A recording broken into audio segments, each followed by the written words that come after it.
Hello everyone, আজকে আমি চলে এসেছি হরিণালয় বা মিনি জু নামে পরিচিত, যেটা ইকো পার্কের সাইটে অবস্থিত।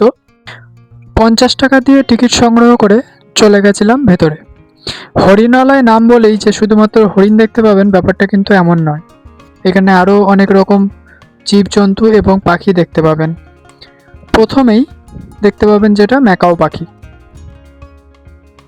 ম্যাকাও পাখির কিচিরমিচির শব্দ শুনতে শুনতে আপনি এগিয়ে যাবেন।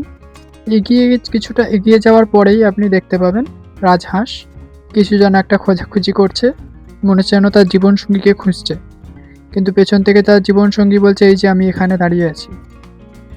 তার কিছু দূর গেলেই দেখতে পাবেন আফ্রিকান টিয়া। আফ্রিকান টিয়া দেখার পরেই আপনাকে পাশে একটি জিরাফ দাঁড়িয়ে বলবে, দেখো তো আমার থেকে তোমার হাইটটা বেশি না কম। আপনিও কিন্তু নিজের হাইটটা দেখে নিতে পারেন এখানে। তার পাশেই দেখতে পাবেন জিরাফ। জুগুলোতে এত সুন্দরভাবে এবং কাছ থেকে জিরাফ সাধারণত দেখাই যায় না। তারপর জিরাফগুলো আস্তে আস্তে ভেতরের দিকে যাওয়া শুরু করলে আমরাও এগিয়ে যাই। তারপর দেখবেন সুন্দর সুন্দর ফুল গাছের ডেকোরেশন করা আছে। আর একটু সামনে গেলেই দেখতে পাবেন এই সুন্দর ফুলের এই অ্যাম্বিয়েন্সটা এতটাই সুন্দর, এখানে দাঁড়িয়ে আপনারা ফটো তুলতে পারবেন। অনেকে দেখছিলাম রিলসও বানাচ্ছে। তার পাশেই দেখলাম লোকজন ভিড় করে আছে। দেখি তো এখানে কি আছে। দাদা একটু সাইড দেবেন, দিদি দিদি একটু সাইড, কে আছে দেখি, একটু দেখি। আচ্ছা, এই যে গন্ডারের বড় ভাই জলহস্তি, সে তো কিছুতেই জল থেকে বেরোবে না। কোনো অসুবিধা নেই, তাকে ছেড়েই আমরা এগিয়ে এলাম দেখতে কুমির ভাইকে। কুমির ভাই খবর কি? না, সেও দেখি মরার মতো শুয়ে আছে। জিজ্ঞাসা করলাম সমস্যা কি? বলল তার বাচ্চাগুলোকে নাকি কতদিন আগে শিয়াল খেয়ে নিয়েছে। এই কুমিরেরও একই অবস্থা। তারপর এই যে পাশে খালি জায়গাটা দেখতে পাচ্ছেন, এখানে কিন্তু বাঘ রাখার জন্য জায়গা করে রেখেছে, কিন্তু তাদের বক্তব্য তারা নাকি এখনো বাঘ খুঁজে পায়নি। তারপর পাশেই পাখিদের খেলার উপভোগ করতে করতে এগিয়ে যাবেন।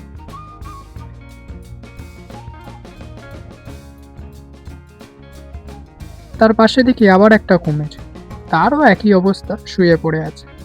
তারপরেই আজকের মেন আকর্ষণ, এতগুলো হরিণ।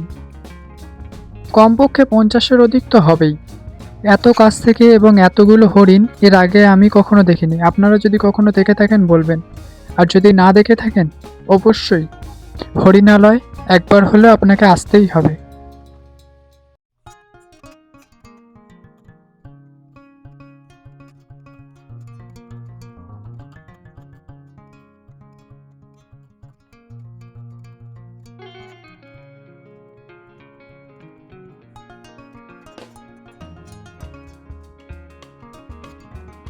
হরিণ দেখা শেষ হয়ে গেলে আপনারা আরেকটু এগিয়ে আসবেন। এগিয়ে আসলেই দেখতে পাবেন জেব্রা।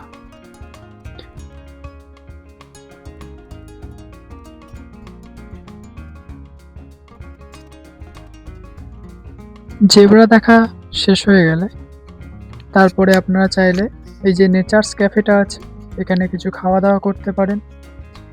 সুন্দরভাবে ডেকোরেট করে রাখা আছে ক্যাফেতে। ক্যাফের অপোজিট সাইডেই আছে এই মাঠটি।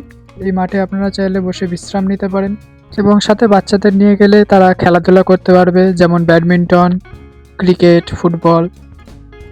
এবং ওই সাইডে আছে বাচ্চাদের জন্য কিছু দোলনা এবং স্লিপার্স।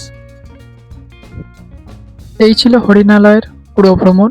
আপনাদের কেমন লেগেছে অবশ্যই জানাবেন। ভালো লাগলে লাইক, শেয়ার, কমেন্ট করতে ভুলবেন না এবং সাবস্ক্রাইব করে পাশে থাকবেন নতুন ব্লগের জন্য। আপনারা চাইলে এখান থেকে বার হয়ে লেকের সাইডে এই আইফেল টাওয়ারের কাছে নিজেদের সন্ধ্যের সময়টুকু কাটাতে পারেন। আপনারা চাইলে এখান থেকে ইকো পার্কেও ঘুরে আসতে পারেন। ভালো থাকবেন, দেখা হচ্ছে পরবর্তী ভিডিওতে।